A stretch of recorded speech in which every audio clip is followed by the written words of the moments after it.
Emmanuel Macron a bien reçu le message d'Abdelmajid Tebboune et serait-ce le début de la désescalade du côté de Paris, parce qu'on va voir que tout le problème vient de Paris. En tous les cas, le journal L'Opinion, vous savez, le journal où Abdelmajid Tebboune a fait son interview Fleuve il y a quelques jours, et où il a passé plein de messages.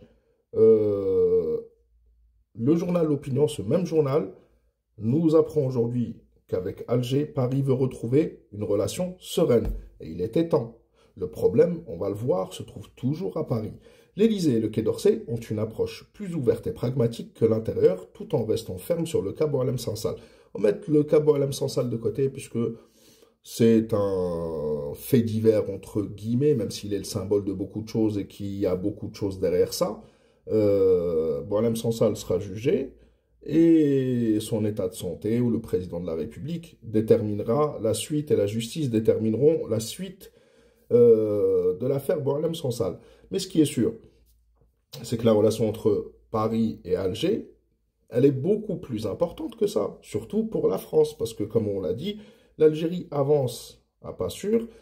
On va voir quelques détails justement sur ce que les indiscrétions que le journal L'Opinion nous a rapportées.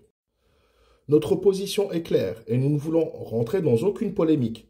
Même si, on le voit en France, c'est la folie, c'est la cacophonie.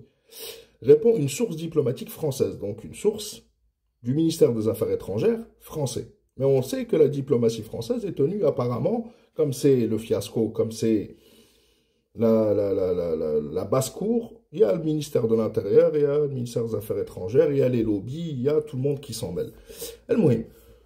Nous voulons une relation aussi sereine que possible avec l'Algérie. Nous avons un programme d'action, une disponibilité, et ça c'est une réponse, Abdelmajid Tebboune a continué à travailler sur la question de la mémoire, la politique africaine, les investissements d'avenir, à engager des programmes ambitieux pour les générations futures et sommes désireux de reprendre le travail sur la circulation des personnes pour en reprendre le contrôle sur une base négociée et de confiance. Premièrement, on voit bien que au niveau de la diplomatie française, on comprend bien que l'Algérie est un acteur clé, une puissance régionale, et qu'on ne peut pas faire sans.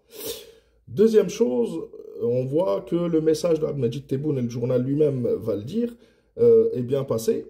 Et en dernier, il parle, sans parler, de reprendre le contrôle de la circulation des personnes sur une base sereine.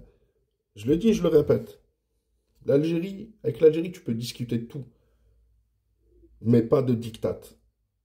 Pas de diktat. Donc, nous l'apprenons, toujours dans le même article, les deux côtés de la Méditerranée, on travaille à un apaisement.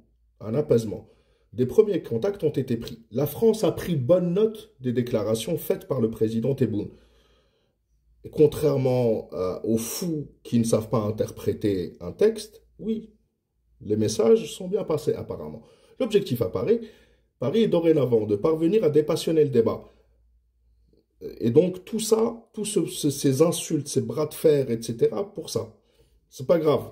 On verra par la suite, parce que, comme je l'ai dit, l'Algérie est un pays souverain, et je pense que vous l'aurez compris, personne ne nous tord le bras. Parvenir à dépassionner les choses, et il faudrait en France dépassionner le sujet Algérie depuis 2 mois. Depuis 2 mois, on parle que depuis 2 mois. C'est de la folie. Tapez Algérie dans Google Actualité, vous n'allez voir que des articles français s'attaquer à l'Algérie, des déclarations de toutes sortes de responsables politiques, au pouvoir ou dans l'opposition. Et personne n'est d'accord avec l'autre. Si, ils sont d'accord tous pour hausser le ton face à l'Algérie. Donc, à dépassionner les choses pour rester dans la voie tracée, celle de la feuille de route établie par les deux chefs de l'État lors de la visite d'Emmanuel Macron en Algérie en août 2022. Mais le problème, et je l'ai dit, la France ne respecte pas le droit international avec le Sahara occidental. Pourquoi cette injustice? Al-Mohim, je pense que on l'aura compris, l'interview d'Abdelmajid Tebboune sur l'opinion a reçu une réponse, mais elle n'est pas officielle et on l'a dit. Emmanuel Macron doit à un moment prendre ses responsabilités et dire clairement les choses. Ce n'est pas à travers des voix autorisées, je ne sais quoi. Et justement, quand je vous disais que le problème venait de France, vous allez voir dans l'article ce qu'ils disent. Il y a un double discours. Entre la place Beauvau, donc le ministère de l'Intérieur, et le Quai d'Orsay, le ministère des Affaires étrangères, les approches semblent toutefois divergentes, à moins qu'il n'y ait une répartition des rôles du type good cop, bad cop. Cette histoire de good cop, bad cop, on n'est pas des enfants, ça se passe pas comme ça.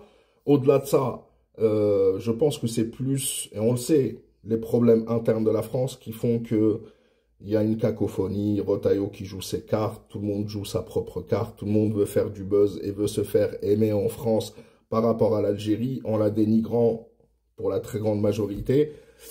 David Pujadas jeudi, invité de David Pujadas jeudi sur LCI dans l'émission La Grande Confrontation, Bruno Retailleau prône l'imposition du rapport de force, et on voit bien qu'il y a un problème. C'est en France qu'il y a un problème. Comme Medjid Tebboune dit, Emmanuel Macron, qui est le président de la France, doit prendre ses responsabilités. Il doit prendre ses responsabilités.